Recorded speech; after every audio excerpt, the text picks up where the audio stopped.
Breaking news చూస్తున్నాం. హైదరాబాద్ లో ACB అధికారులకు మైండ్ బ్లాక్ అయింది. రెరా సెక్రటరీ నివాసంలో జరిగిన సోదాల్లో కీలక విషయాలు బయటకొచ్చాయి. హెచ్ఎండీఏ గతంలో కీలక బాధ్యతలు నిర్వహించిన బాలకృష్ణ అక్రమ సంపాదన చేసినట్లు గుర్తించారు. ఫీనిక్స్ ఆదిత్య రియల్ ఎస్టేట్లో బినామీల పేరుతో పెట్టుబడులు పెట్టినట్లు ఏసీబీ సోదాల్లో గుర్తించింది. 70 ఎకరాలు బినామీ పేరుతో భూములు కొనుగోలు చేసినట్లు సోదాల్లో తేల్చారు. 100 కోట్ల ఆస్తులు ఉన్నట్లు తేల్చారు. రేపు బాలకృష్ణను ఏసీబీ అధికారులు కోర్టులో ప్రవేశపెట్టనున్నారు.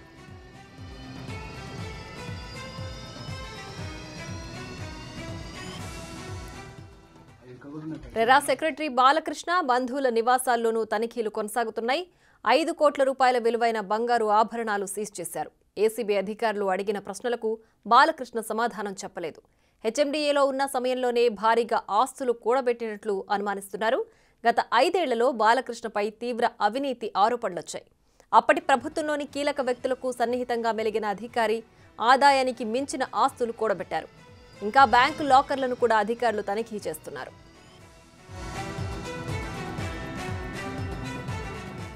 ఏసీబీ సోదాల్లో 9 ల్యాప్టాప్స్, 10 మొబైల్స్, 58 వాచ్లు అధికారులు స్వాధీనం చేసుకున్నారు.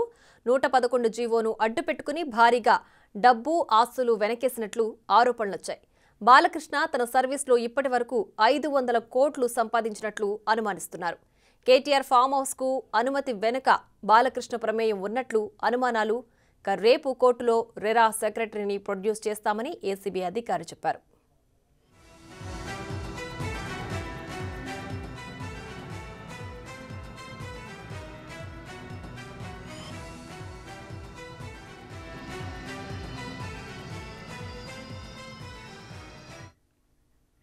మరింత సమాచారం మా ప్రతినిధి సుజాత లైవ్ లో అందించడానికి సిద్ధంగా ఉన్నారు. సుజాత, చెప్పండి, రెరా సెక్రటరీ బాలకృష్ణ ఇంట్లో సోదాలకు సంబంధించి పూర్తి డీటెయిల్స్ ఏంటి?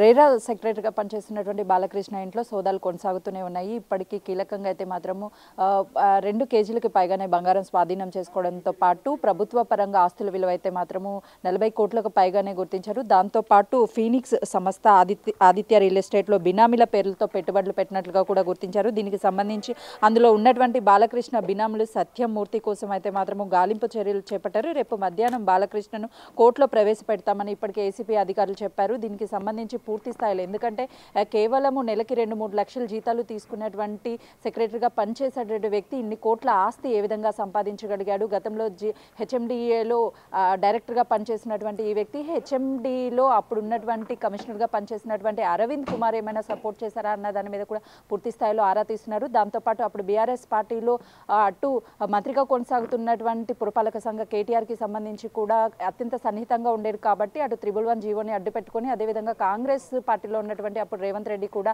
10,000 ఎకరాలకు పైగానే కాంగ్రెస్ ప్రభుత్వం ఇచ్చినటువంటి అన్ని ఎకరాలని అదేవిధంగా నగర శివార్ల ప్రాంతంలో ఉన్నటువంటి భూములను బీఆర్ఎస్ వ్యాపారస్తులైనటువంటి రియల్ ఎస్టేట్ వాళ్ళకి అప్పచెప్తున్నారు అని చెప్పేసి రేవంత్ రెడ్డి కీలక వ్యాఖ్యలు చేశారు. దానికి సంబంధించి కూడా అందులో ఇతను బాలకృష్ణ పాత్ర ఉందా అనే దాని మీద కూడా పూర్తి స్థాయిలో అయితే ఆరా తీస్తున్నారు. మొత్తానికైతే మాత్రము ఒకవేళ బాలకృష్ణని రేపు పూర్తి స్థాయిలో కోర్టులో హాజరుపరిచిన తర్వాత బాలకృష్ణ ఎవరెవరు పేర్లు చెప్తారు అని ఇప్పుడైతే మాత్రము అటు ప్రభుత్వంలో ఉన్నటువంటి అధికారులకు ఒక టెన్షన్ అయితే మాత్రం మొదలైంది. అప్పుడు బీఆర్ఎస్ ప్రభుత్వంలోనే ఈ అవినీతి ఆరోపణలు వచ్చాయి.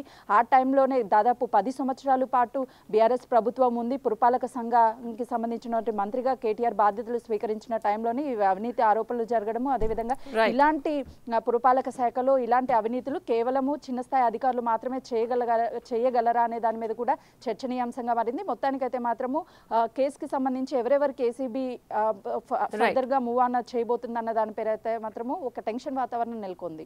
Right Sujatha, thanks for the updates.